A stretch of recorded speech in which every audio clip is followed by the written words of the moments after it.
Hi, I'm Marcus Engel. Thank you so much for watching this video. What I'd like to do in this program is give you some tips and strategies and insights for academic success in your pursuits of excellence in your college career. Whether you're a student with a disability or without, I'd like to give you some ideas that may help you pursue excellence in your academic career. Before we get started on the tips and strategies, I'd like to tell you a little bit about myself. I am a 2000 graduate of Missouri State University in Springfield, Missouri. I hold a Bachelor of Science in Sociology with an emphasis in criminal justice. I now live in Orlando, Florida. I'm a professional speaker and author on the college level, talking to college students all across the country about how to make intelligent choices, how to overcome their personal adversity, and always keep striving for excellence. This large black furry creature by my feet is Carson. Carson is my seeing eye dog. He's 8 years old. He's been with me for the last 7 years, and he accompanies me everywhere I go. The reason I'm so passionate about working with college students, both with and without disabilities, is because of some of the experiences that I've had. When I began college, I was a typical red-blooded 18-year-old all-American guy. 6 weeks into my freshman year of college, my friends and I were struck broadside by a drunk driver one night after going home from a hockey game. The crash not only left me completely blind, but also crushed every bone in my face. 2 years of rehab and recovery and over 300 hours of reconstructive facial surgery had to occur before I was able to accomplish my goal of getting back into college. The tips I'd like to share with you today come from my personal experiences as a student with a disability, as well as information that I've gathered from disability service professionals across the country. When I work with college campuses and their disability support services offices, I'm learning strategies that these professionals want to see students implement, no matter if they have a disability or not. So let's get started. First of all, college is not high school. And you hear that said oftentimes by people in the college realm, well, this isn't high school anymore. Well, if you're a freshman in college, that's got a big duh attached to it, because the only thing you know coming out of high school is high school. So let me give you a few different tips on how college differs from high school.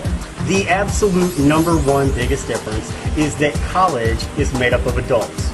Your professors are adults, the employees at colleges are adults, and the students are adults. The students, you, have to take responsibility completely for yourself. It has to be you. If your mom calls and tells the professor that you can't come to class that day because you have a case of diarrhea, hey, guess what? That professor is going to have something funny to tell his teachers later. Not because of the diarrhea, but because you had your mommy call. You had your mommy call. So just keep in mind that when it comes to college, you have to be the one to make your own choices. For this next point about making connection with the Disability Support Services Office, I thought I'd sing it to you.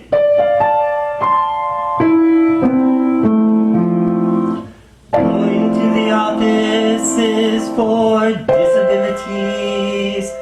Nothing rhymes with disability except fertility. And that's a totally different office on campus, so we'll skip that for later. Actually, it's very important to make connection with the Disability Support Services Office. The DSS office is there to provide accommodations for students with disabilities. Whether it's a profound bodily disability such as I have, or an invisibility like ADHD, dyslexia, learning difficulties, whatever your disability is, go to the DSS office, make connection with them, and if you don't know what to do, ask them. The best question you can ask any college professional is, how can I succeed in my classes? If you walk into the Disability Support Services office and tell them the accommodations that you need, they'll listen to you. If you don't know what accommodations you need, they'll help you. But if you ask that question, how can I be the most successful in my classes, they will help you find that. But the key has to be you walking in there for the first time and asking them for help. Next point, be a person. Be a person? Aren't you already a person? I doubt your pet chameleon is sitting here watching this. No, you need to be a person. What does that mean? Simply means that the professors, the DSS professionals, anybody who is there to help you in your academic pursuits needs to know your name and be able to put your name with your face. Go introduce yourself to the professor, especially on the first day of class. If that professor knows your name, then he or she is going to know that you were there, and they're going to know that you want to be there. Games. Whatever your game is, keep it in check. 50% of winning the game is just showing up, and 50% of success in college is just showing up. One key rule about college: just show up. If you show up to class, you're almost guaranteed a passing grade. If you study and do the work, that grade goes up. If your professor knows who you are and knows that you're actually trying, that grade can go even higher. Just show up. But it doesn't just mean for classes, for appointments, for group projects, for meetings, for study sessions. Whatever the case may be, just show up.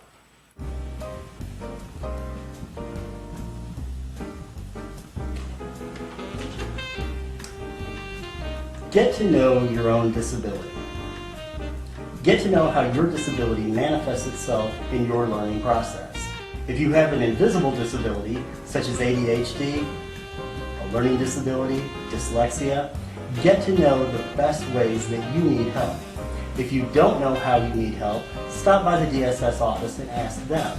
They may be able to help you get some evaluations to learn what the best learning style is for you. Once you know those learning styles, it's your job to communicate how you best learn to your professors.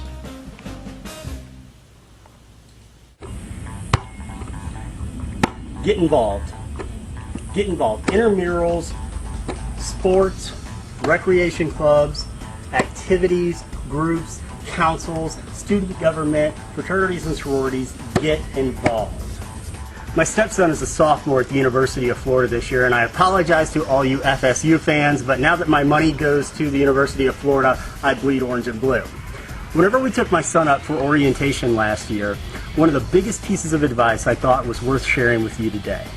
The freshmen were encouraged to get involved with two different organizations, one within their major, one within their study of academics, and one that is strictly extracurricular and fun.